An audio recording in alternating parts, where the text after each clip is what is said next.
Әдебиет сабағының тақырыбы балалар нағыз адам. Авторы Василий Сухомлинский, орыс жазушысы. Суретке назар аударыңыздар, бүкіл бала болжам жасаңыздар. Не туралы болуы мүмкін, немесе кім туралы болуы мүмкін, мұқият қараймыз. Дайын болсақ, келесіге назар аударамыз балалар. Мақсатымыз өз пікіріңді білдіре отырып, өзгенің пікірінің дұрыс екенін дәлелдеу. Бағалау бізде домбыра бойынша, шкаласы бойынша келесі күтілетін нәтижелер балалар. Бізде топтық оқыту ұйымдастырамыз. Мәтінді өз деңгейінде өздерің өңдейсіңдер әртүрлі әдістермен. Ата пікіріне өз пікіріңді қосып, атаның пікірінің дұрыс екенін дәлелдейміз балалар. Өзін-өзі әділ бағалау керек. Енді балалар жаңа мұқият қарадыңдар суретке, қызыл түстілер орындарынан тұра қойды. Апгрейд әдісі бойынша кім туралы, не туралы болды? Рахмет. Рахмет, отырамыз балалар. Енді қолдарына балалар, келесі бізге как минут оқып беріпті. Түсіну деңгейіне келіп балалар, 1 минут оқу қолдарына қарындаш ұстаңдар.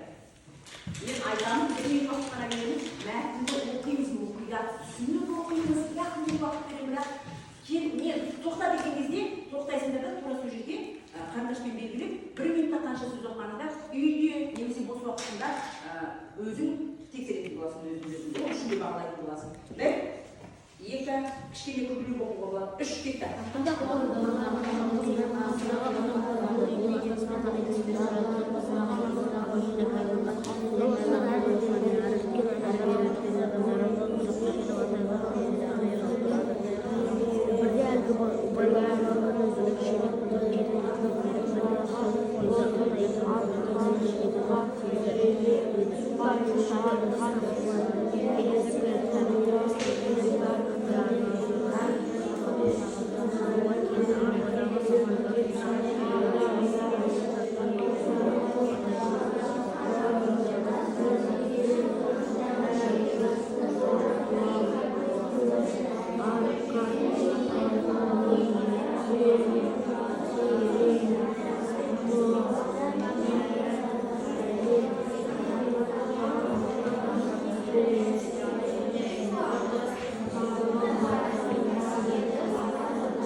Шелегі түсіп кетсе, шелегі су құдықтың ішіне түсіп кетті. Содан кімдер келе бастады? Кімдер келе бастады? Жолаушылар келе бастады. Жақсы. Рахмет, отыра қойыңдар, бір группа аяғын қойыңдар, домбыра шкаласы бойынша.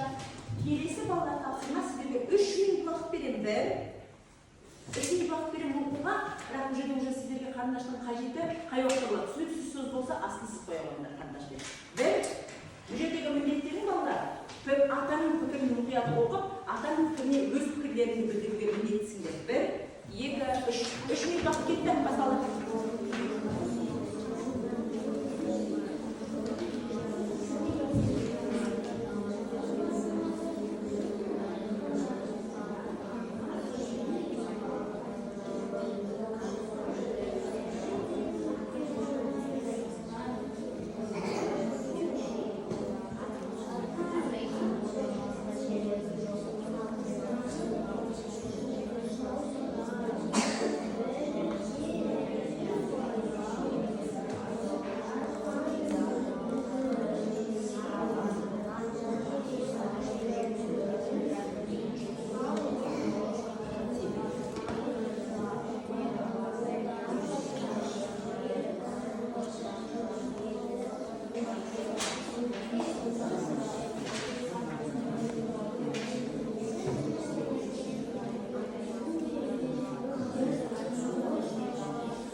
Себебі ол тіпті андай.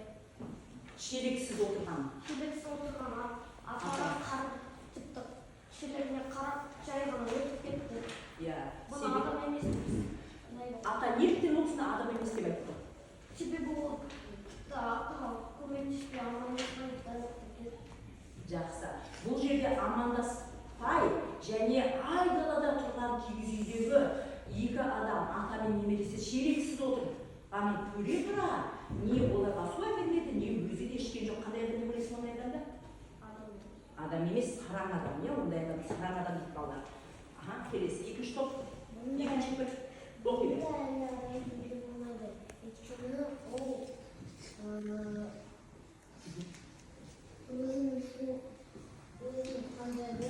Сусынын қандырды, е? Оларға да су берді, е? Неге адам емес? Су берді ғой?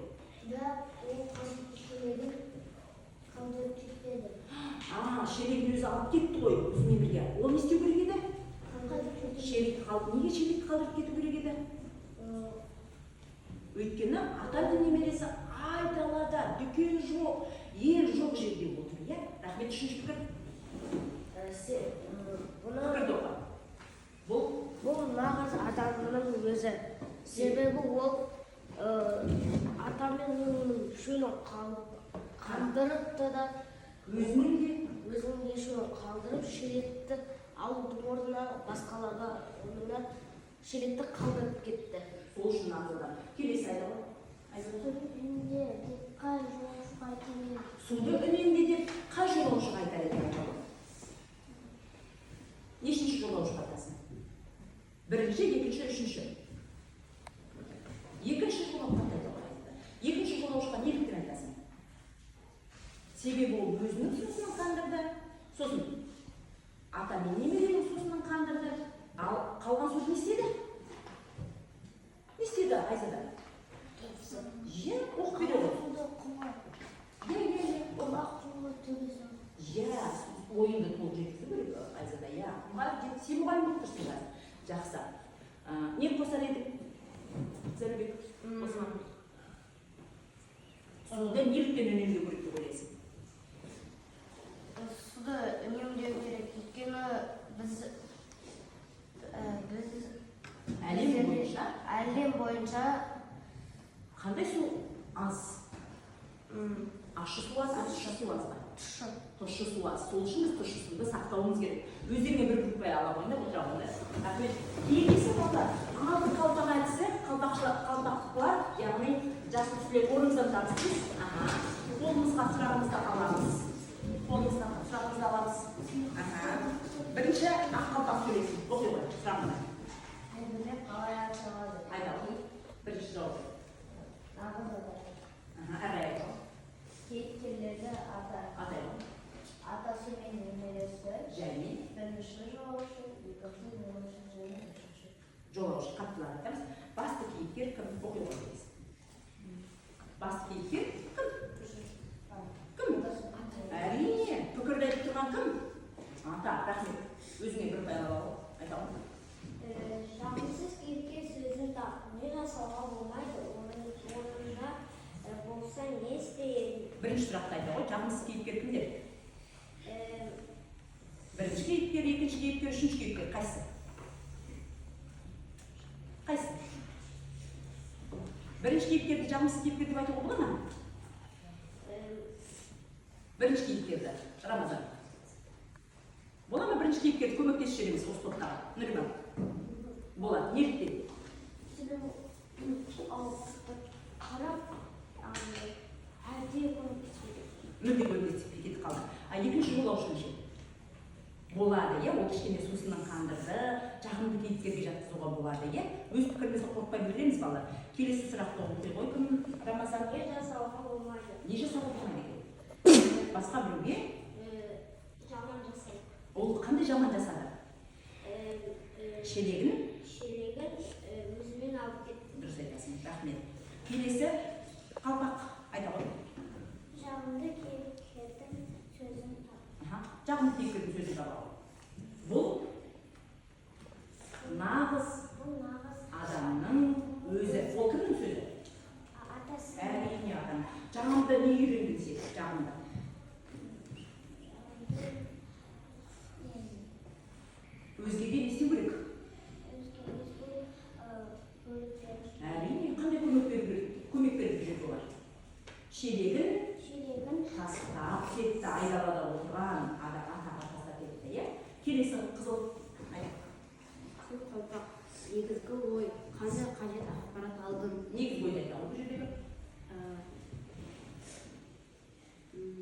нағыз адам болу керектір, иә? Нағыз адам болу үшін не істеу керек екен?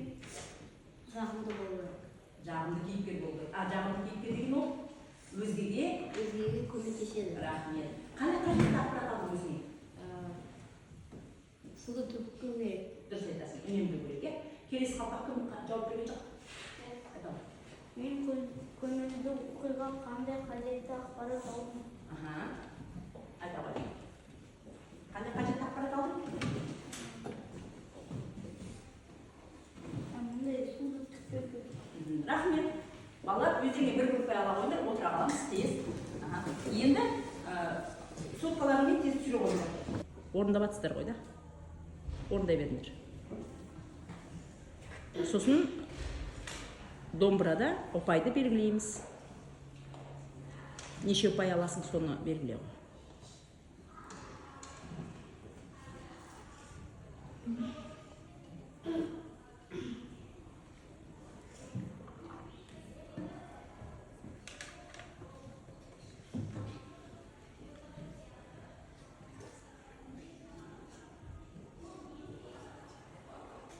Ойланып жауап береміз балалар.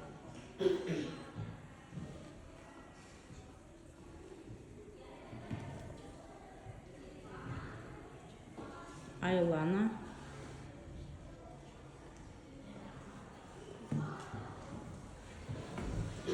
Алихан, Асылбек,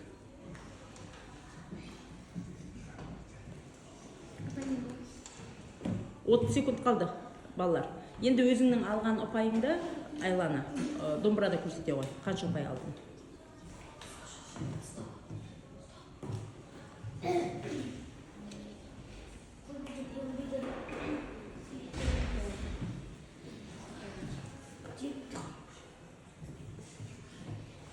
Біраз бала кіре алмай отыр, иә?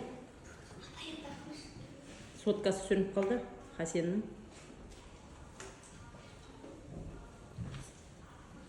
Соңғы бала ана тұрған.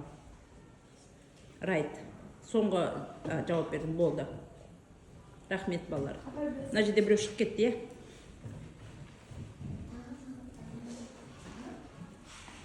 Даяна. Жақсы. Енді кім қанша ұпай алды біліп отырсыңдар ғой, иә, балалар? Сабақ ұнады ғой сіздерге?